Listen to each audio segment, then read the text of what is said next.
olasın. Almanya'da 7 nəvəm var.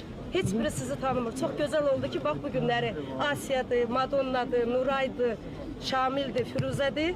Onlara da nəsib oldu ki, sizi görmək çox yaxşı oldu. Bu 2 dənə mənim nəvəmdir. Bu 2 dənə. Bunlar Azərbaycanda yaşıyorlar. Kusura baxın, 11 sənədir ki, Türklərlə Almanlarla danışdığım için biraz dilim dəyişilmiş. Bu 2 dənə mənim nəvəmdir. İsmət, Qismət. Bunlar burada yaşıyorlar. Bunlar burada yaşayırlar kızımla beraber. Bəs bu? Bunlar qonşulardır. Sadəcə gəzməyə çıxmışdıq. Ayın 11-i inşallah Frankfurtda geri dönürəm. Mən Frankfurtda aeroportda işləyirəm.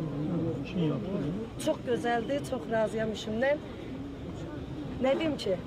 Azərbaycana gəldim, Azərbaycanı tanımadım. Yoldaş Əliyev, bilirsiniz sizi nə zaman görmüşəm? Talstroyun açılışında akordeon çalırdım, uşaq idim. Bir də qismətə bax, gör neçə illərdən sonra sizi gördüm. Allah sizə uzun ömür versin, can sağlığı versin. Valla nə deyim ki, bizim xalqımız xoşbəxtdir ki, belə bir prezidentimiz var. Qürbətdə olsuq da həmişə sizə can sağlığı arzulayırım. Oradaki Azerbaycanlılara Oldu. Sağ olun. Özünüze iyi bakın.